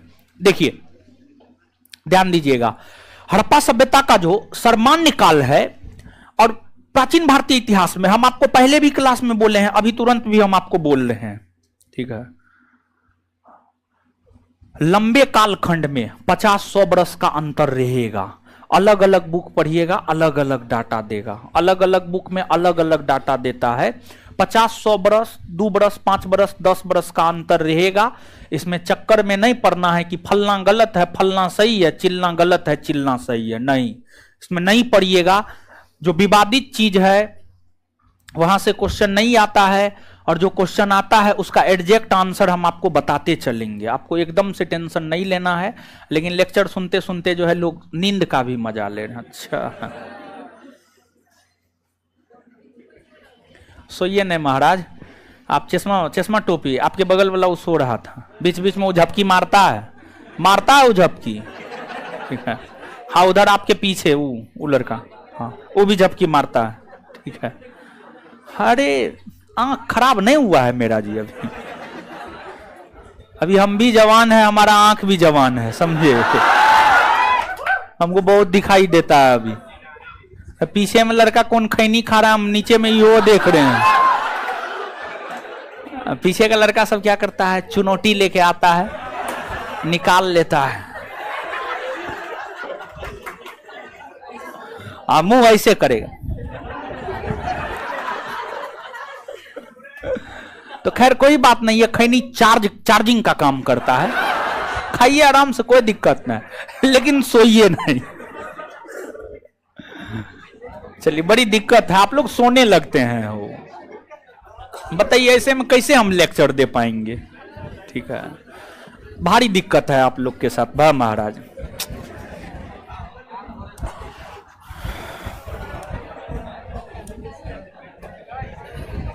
चलिए आइए,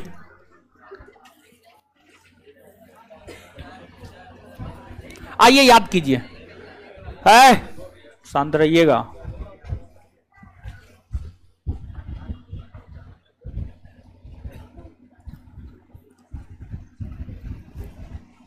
याद करना है। विश्व की सबसे पहली या सबसे प्राचीनतम सभ्यता, लेखन कला का विकास किस सभ्यता में? अच्छा, मेसोपोटामिया की सभ्यता का विकास कहां हुआ? कहां हुआ है? कौन नदी के तट पर? दजला। और विश्व की दूसरी सभ्यता, इसका विकास कौन नदी के तट? नील नदी के तट पर। और विश्व की तीसरी सभ्यता कौन सभ्यता? हड़प्पा सभ्यता। और हड़प्पा सभ्यता का विकास कौन नदी के तट पर हुआ? सिंधु और उसकी सहायक नदी। सिंधु और उसकी, हड़प्पा सभ्यता का विकास किस नदी के तट पर हुआ? सिंधु और उसकी। हड़प्पा सभ्यता का क्षेत्रफल कितना है? प्राचीनतम सभी सभ्यताओं में क्षेत्रफल के आधार पर सबसे बड़ी सभ्यता, क्षेत्रफल के आधार पर सबसे बड़ी हड़प्पा न। और इसके बाद जो है हड़प्पा सभ्यता की आकृति कैसी है? आकृति त्रिभुजाकार है। हड़प्पा सभ्यता का विस्तार जो है कितने देशों में? कितने देशों में? कौन कौन? भारत, पाकिस्तान और अफगानिस्तान न। चलिए ठीक है।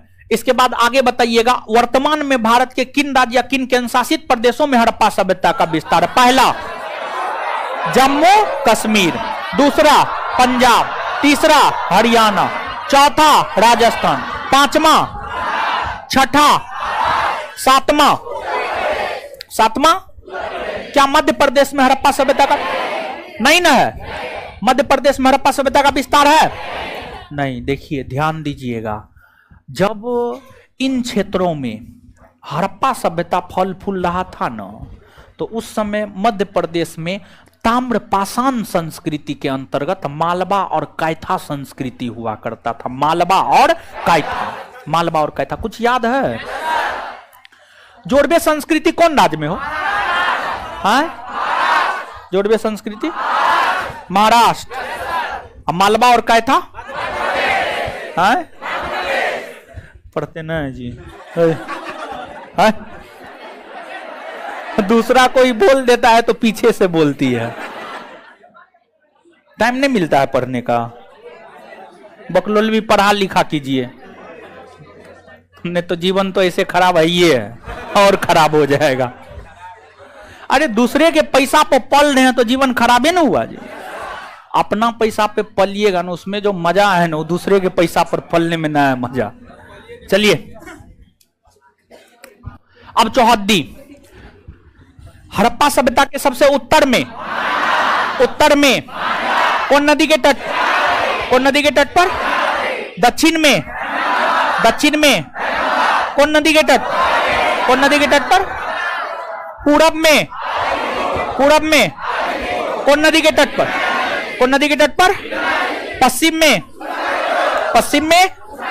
कौन नदी के तट पर, कौन नदी के तट पर? इतना बात क्लियर है? चलिए इससे आगे अगले क्लास में, ठीक है? नोट ले लीजिएगा, नोट ना है आप लोग के पास, नोट ले लीजिएगा। ले लिए हैं नोट?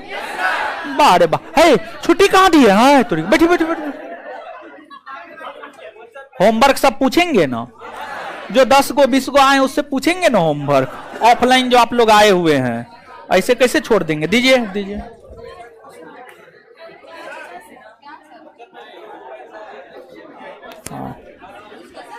हाँ डिस्कशन है। चलिए शांत रहिए।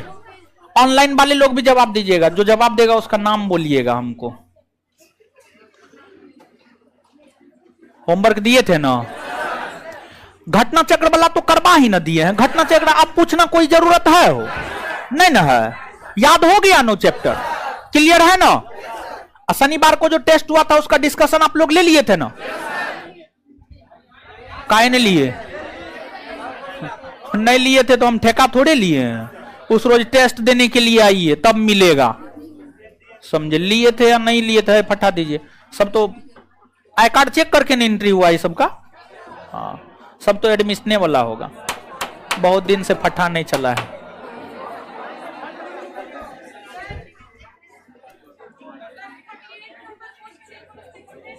अच्छा देख लेंगे, चिंता मत कीजिए।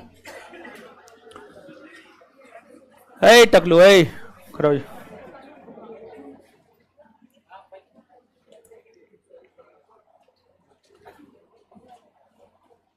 मेहसाना किस जानवर का नस्ल है? भैंस का। अच्छा पूगा घाटी कहाँ है? पूगा घाटी है? मणिकरण और ज्वालामुखी। ताता पानी,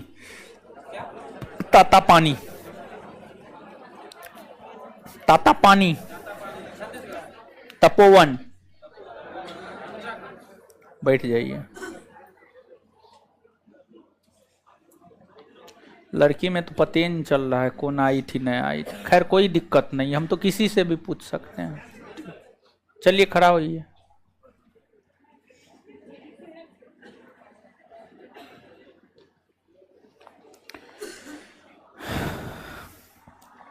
क्षेत्रीय परिषद का गठन कब हुआ है? 1943। जिंदा गाड़ देंगे, दांत निकालते हैं, नानी याद दिला देंगे हम। बैठिए पढ़ा लिखा कीजिए।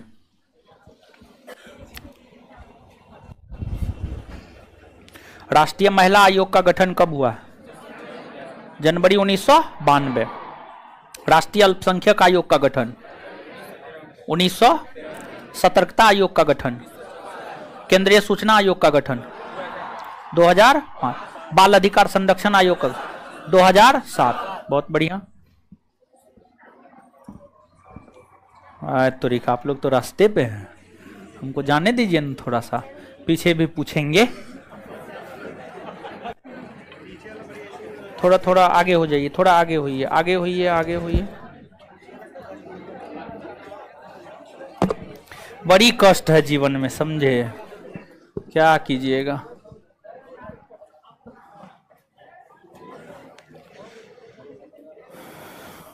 निवारक निरोध कानून की चर्चा कौन अनुच्छेद में है? बस।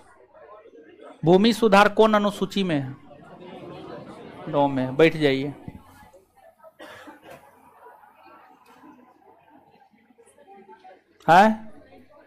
क्या काहे ना आए थे? ये सब हम शिकायत नहीं सुनेंगे, क्या हुआ नहीं हुआ, हमको मेरा होमवर्क होना चाहिए। बैठ जाइए। यही रोक रहा हूँ। ये भू राजस्व कौन सूची का विषय है? राज सूची महाराज, 8 सूची बोल रहा है।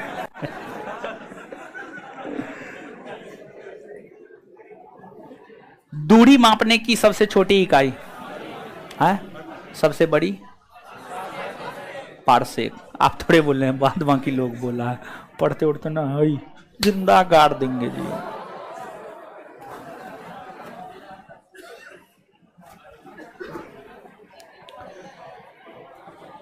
शुष्क सेल में कैथोड के रूप में किस धातु के क्षार का प्रयोग होता है?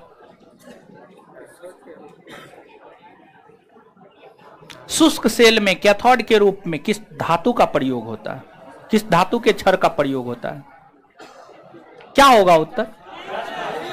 जस्ता ना, जस्ता, जिंक, जिंक ना। तो आप थोड़े बोले हैं, शर्म होता है? कहां होता है? आप तो हंस रहे हैं, जवाब भी नहीं दिया, हंस भी रहे हैं। बताइए, बेशर्मा है, इसको मारने से कोई फायदा है? कोई फायदा नहीं। बैठिए बैठिए बैठिए, आपको हम नहीं मारेंगे, आपको जीवन में कभी हम नहीं मारेंगे। बेशर्मा लोग को हम नहीं कुछ कहते हैं। खड़ा हो जाइए।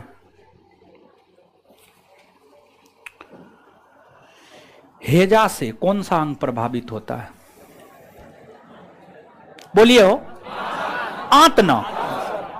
क्षय रोग से फेफड़ा, अरे टीबी से, टीबी, क्षय रोग टीबी, फेफड़ा। डिप्थीरिया से श्वास नली। कैसे होगा नौकरी बताइए? कैसे होगा? होगा नहीं होगा? कीजिएगा तब ना कल्याण होगा। ठीक है, ऐसे थोड़ी कृपा आता है, ऐसे कृपा नहीं आना शुरू होता है। मेहनत करने के बाद कृपा आना शुरू होता है, मतलब रिजल्ट होना शुरू होता है।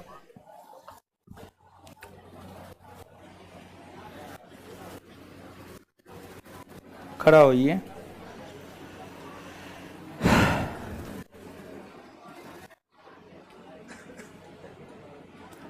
प्रोटीन की फैक्ट्री किसे कहा जाता है?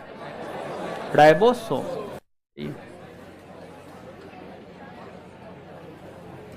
फीमर नामक हड्डी कहां पाई जाती है? मेलियस इनकस स्टेप्स नामक हड्डी कहां पाई जाती है? बैठिए।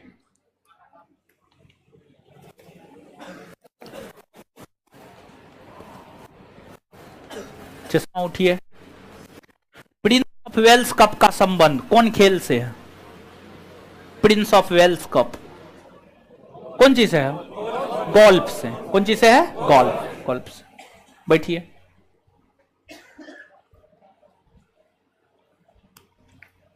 गामा किरण की खोज किसने की है? Paul Willard. Paul Willard. बैठ जाइए। चलिए, यही न था होमवर्क, और कुछ नहीं न था? चलिए अब सुनिए हो। हाँ जी, हाँ जी, हाँ जी। ये किनका है? ये किनका है? दीजिए तो आगे। हाँ, कॉपी दीजिए तो। अच्छा देखते हैं, कॉपी दीजिए तो जितना लिखाए हैं।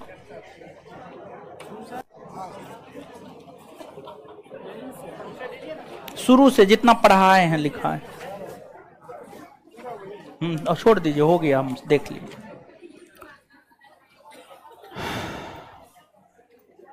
चलिए खड़ा हो जाइए। खड़ा होइए न जल्दी जी। आप एक आदमी थोड़े, हमको बहुते को पूछना है। भारत का सर्व प्राचीन धर्म ग्रंथ क्या है? बट आप लोग का है बोल रहे हैं? क्या है? वेद है, ऋग्वेद। कर्मकांडीय वेद किसे कहा जाता है? है? काहे न याद है? मोटका पहन करके आते हैं। ठीक है, ये भी हंस रही है, बेशर्माई है, एकदम निर्लज पतित बेहया। जो कहना है कह लीजिए। एक तो जवाब नहीं देती है, ऊपर से दांत निकालती है। समझ गए? दांत निकालिएगा तो उससे क्या हम छोड़ देंगे आपको, दांत तोड़ देंगे हम। समझ गए? बैठ जाइए। तुम निर्लजा ही सब है।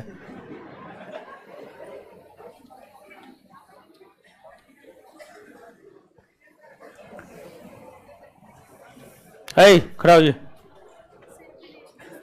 आए तो हमको क्या मतलब है, आप कौन दिन से आए, हमको वो सब चीज से मतलब ना है, मेरा होमवर्क होना चाहिए बस। अभिलेख का अध्ययन क्या कहलाता है? एपिग्राफी। सिक्का का अध्ययन? भारत में सबसे पहले अभिलेख कौन शासक जारी किया था? अशोक। बैठ जाइए। चलिए इससे आगे आगे देखें। किसका है कॉपी? हाँ, फोटो आप दूसरे से ले लीजिएगा, हम देंगे, फोटो लीजिएगा। एक बार और जाने दीजिए। हो बड़ी कष्ट है जीवन में, जाने दीजिए ना बकलोल भी सब।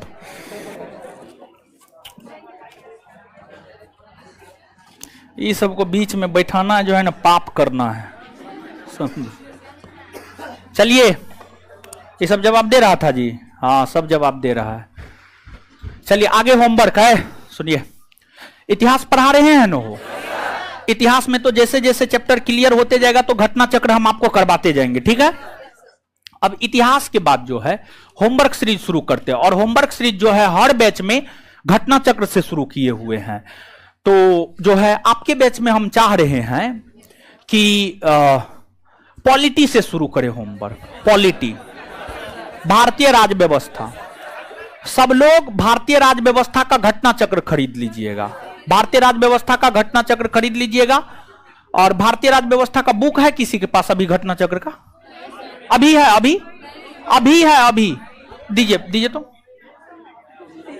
दीजिए। अरे पढ़ने वाला बहुत है वो। हाँ, अरे बकलोल भारतीय राज व्यवस्था का पूछ रहे हैं। भारतीय राज व्यवस्था का बुक है ना? है घरे पर तो सबको होगा। उसका जो है विषय सूची देखना था। सुनिए, विषय सूची हमको भी ध्यान में नहीं आ रहा है कि पहला चैप्टर कौन है।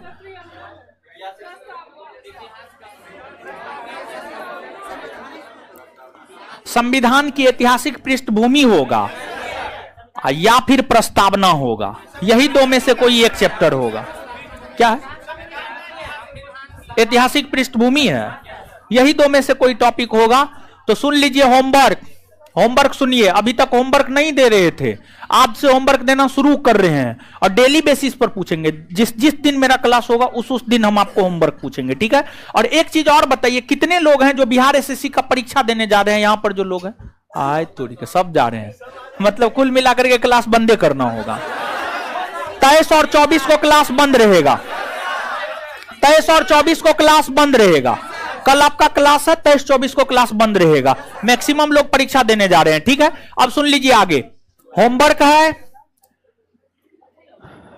भारतीय राज व्यवस्था घटना चक्र बुक से चैप्टर नंबर 1, या फिर इसको ऐसे मानिए आप, देख लीजिएगा। उसमें संविधान की ऐतिहासिक पृष्ठभूमि ये याद करना है, संविधान सभा ये याद करना है, और फिर आपको संविधान की प्रस्तावना, ये 3 टॉपिक आपको करना है। क्योंकि शुक्रवार को मेरा क्लास होगा आपके बैच में, शुक्रवार को छुट्टी है, शुक्रवार शनिवार दोनों दिन छुट्टी है क्योंकि टेस्ट है। सोमवार को होमवर्क हम पूछेंगे। अरे रुकिए ना, चैप्टर नहीं, छुट्टी है तो टेस्ट कैसे होगा? छुट्टी है तो टेस्ट कैसे होगा? संविधान की ऐतिहासिक पृष्ठभूमि लिखिए, होमवर्क दे रहे हैं। भारतीय राज व्यवस्था घटना चक्र से 3 चैप्टर का क्वेश्चन आंसर याद करके आना है, जिसमें पहला संविधान की ऐतिहासिक पृष्ठभूमि, दूसरा संविधान सभा, और तीसरा संविधान की प्रस्तावना। तीनों मिलाकर के मुश्किल से 200 क्वेश्चन होगा। 200 है, डिस्क्रिप्टिव नहीं, सीधा सीधा क्वेश्चन पूछेंगे हम, ठीक है? ये आपका होमवर्क है। और बायोलॉजी पहला चैप्टर खत्म हुआ हो? नहीं खत्म हुआ? अच्छा, कल खत्म हो जाना चाहिए। कल नहीं होगा, 2 दिन और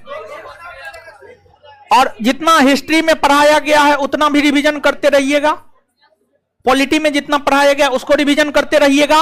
और सुन लीजिए, सॉरी बायोलॉजी में सॉरी, इसके बाद आगे सुनिए एक बात और, संस्थान के टेलीग्राम चैनल पर डेली टेस्ट सीरीज जो दोपहर में 12 से 2:30 और शाम में 7 से 9:30 के बीच होता है, उसका क्वेश्चन आंसर डिस्कशन इस वीक सोमवार के टेस्ट से दिया जाना प्रारंभ हो चुका है। सोमवार के टेस्ट का क्वेश्चन आंसर डिस्कशन मंगलवार को रात में यानी कल बीता हुआ कल डाल दिया गया है। मंगलवार के टेस्ट का क्वेश्चन आज डाला जाएगा, आज के टेस्ट का क्वेश्चन कल डाला जाएगा। ठीक है, तो आपका होमवर्क में एक होमवर्क ये भी है, जो संस्थान के टेलीग्राम चैनल पर 50 क्वेश्चन का आंसर और डिस्कशन डाला जा रहा है, उसको भी करना है। यानी जब हम आपसे मिलेंगे अगले क्लास में सोमवार को, तो आपके पास जो होमवर्क है सारा होमवर्क हम आपसे पूछेंगे। टेलीग्राम चैनल पर सोमवार से पहले तक जितना डेली टेस्ट का क्वेश्चन आंसर डिस्कशन डाला गया होगा वो आपका होमवर्क है। पॉलिटी में ये 3 चैप्टर होमवर्क है, बायोलॉजी में जहां तक पढ़ाया गया वो आपका होमवर्क है, और इतिहास में जहां तक पढ़ाया गया है वो आपका होमवर्क है। ये सारा चीज आपका होमवर्क है, और इतना आराम से टाइम है आपके पास, आप आराम से करके आइएगा। और नहीं करके आइएगा तो फिर हम मारेंगे, समझ गए? आज से फट्टा मारना शुरू कर दिए हैं ना? हाँ, धन्यवाद सभी लोगों का।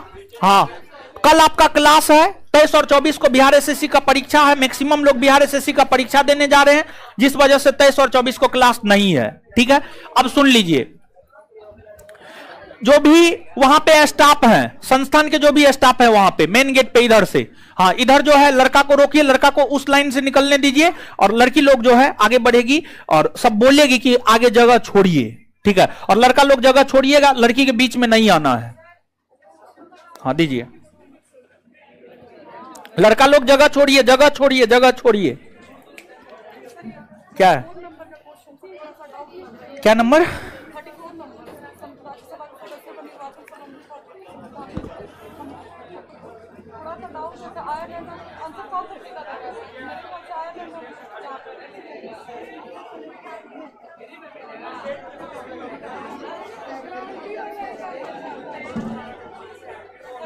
ठीक है डी, ठीक है, ठीक है, हाँ एकदम ठीक है।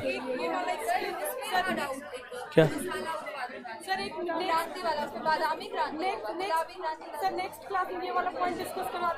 अच्छा, ठीक ठीक है, ठीक। लड़की लोग को निकलने दीजिए। कितना, किसमें? डिस्कशन वाला में पूछ लीजिएगा अगले क्लास में, हम खुद नहीं देखे हैं। ठीक है, देख लेंगे। अरे लड़की लोग को जाने दीजिएगा, और 2 4 5 को तो है, जाने दीजिए ना महाराज।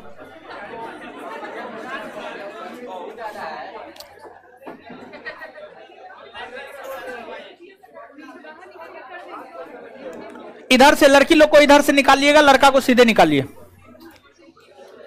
अरे बकलोल भी सब बोलिए ना, बौके है सब। खुश रहिए, खुश रहिए, खुश रहिए। बोलिए, जगह दीजिए, जगह देगा। लड़की का सम्मान कीजिए आप लोग, सुप्रीम कोर्ट कहा है लड़की का सम्मान किया जाना चाहिए। ये देखिए गिराएगी बकलोलवी, अब बेंच गिरेगा, आराम से निकलिए ना, हाथ पैर तोड़ लीजिएगा आप लोग अपना, आराम से, आराम से, आराम से, हड़बड़ाना ना है।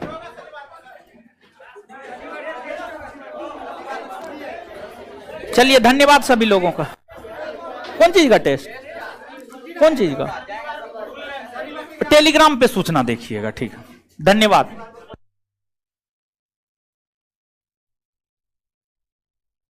घटना चक्र जो पीसीएस का घटना चक्र है, जो यूपीएससी, बीपीएससी, यूपीपीसीएस, इस सब का घटना चक्र है, वही घटना चक्र के विषय में बोले हैं। खुश रहिए। State PCS